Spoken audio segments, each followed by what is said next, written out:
My Uncle Jimmy used to work on the railways in Scotland, and it was him and 5 of his friends. And they worked in a little gang, the 6 of them. And he used to go around Scotland. Now, when you hear creaky doors, that means there's something weird happening.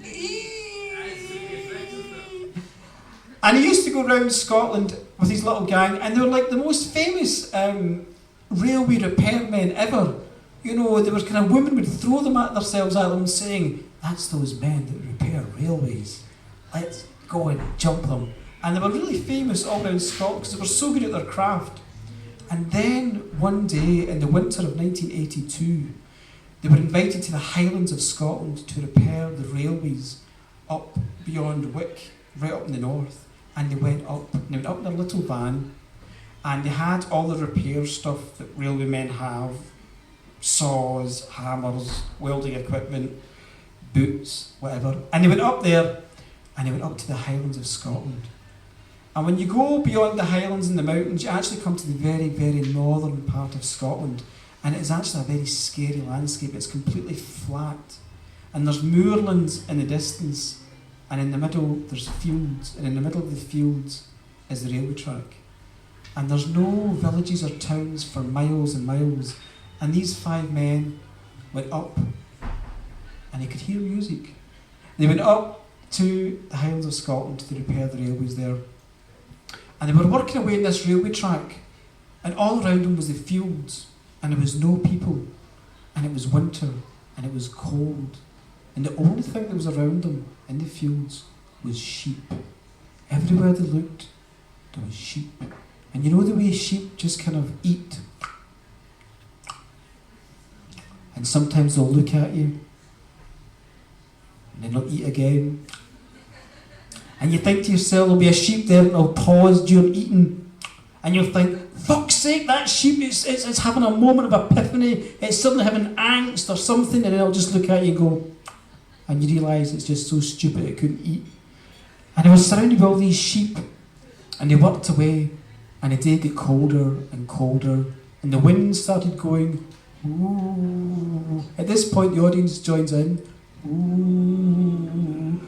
Ooh. It's getting very scary. And the sheep decided one by one to leave. They went to wherever sheep go when it gets cold. They all left one by one by one, until there was only one sheep left.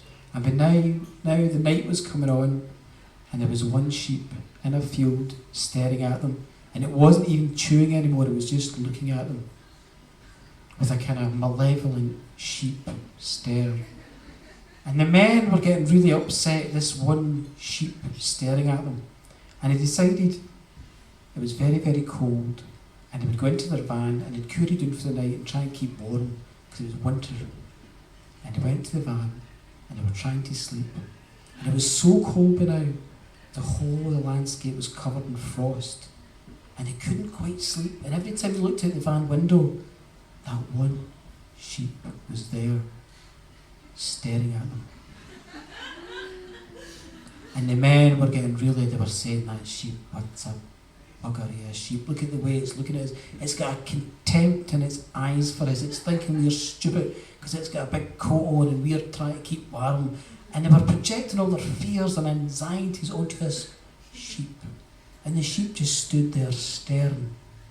And the night got colder and colder. And what did the wind do? And the wind got even louder. And the men were starting to get scared now. They were looking at that sheep, and the moon was shining on its fur, and it was shining on its eyes, and its eyes were starting to glow, and the whiteness of it was starting to glow. And the men were starting to think, dear God, there's something really supernatural and weird about that sheep.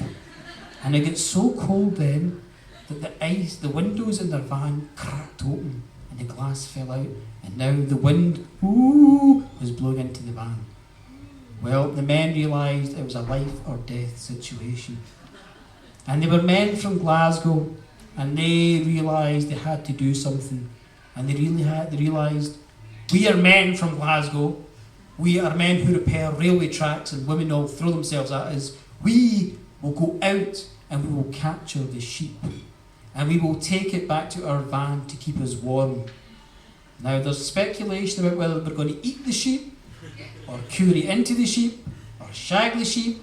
Nobody knows. But they decided they were going to go out and they were going to capture that sheep. They was still standing there with a malevolent look upon it, staring at them. And the men, one of the men, he used to watch all the cowboy movies, and he knew what the Navajo Indians done when they were out hunting buffalo. You have to get right down the ground and you kind of go. And so the 6 men went out. They went out. The 6 of them were alive when they went out. They were uninjured when they went out. They were healthy when they went out. 2 of them went to the bottom of the field. 2 of them went to the start. 1 of them came from each side. And with a yell, ah! They jumped upon the sheep. Well, to this day in the Highlands, people talk about the screams they heard. The villages miles and miles and miles away, they heard the screams. The screams were awful. Folk were so shocked they grabbed their children. They thought that the banshees were coming to steal them. It was the most terrifying, blood-curdling yells. And folk sent out rescue parties. There was men with dogs and sticks and guns went to see what happened. And they travelled up and they got to where the van was, and the railway track, and the field, and the sheep. And what did they see? The sheep was still standing there, under the moonlight, staring. Only now it was covered in blood and bits of flesh. And round about the sheep in the field was 4 dead men. And there was 1 man, his leg was chopped off, and the leg was just by the sheep, and there was blood all around him. And there was another man, his arm had come off, and it was by the sheep, and there was blood all around him. And there was only 2 men alive, and that was my uncle and his friend. And they were just lying there shaking in absolute horror. And so they had an inquiry and an investigation. They examined the sheep, they spoke to the 2 survivors, and they found out what had happened.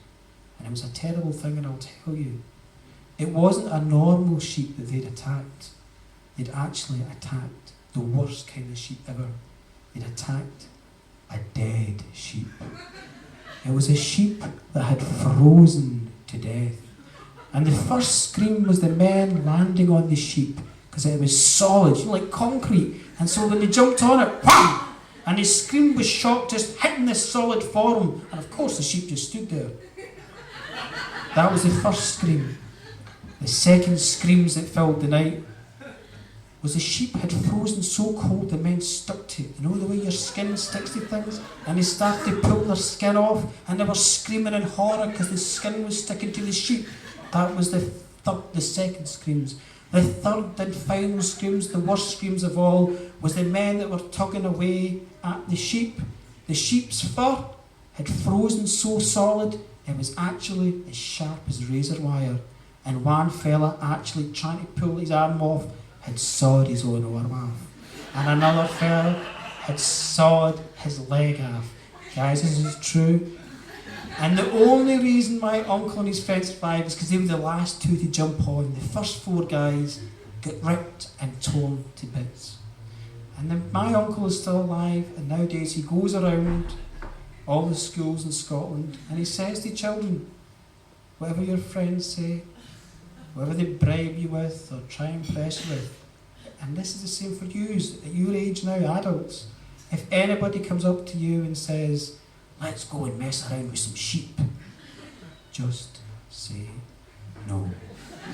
Thank you very much.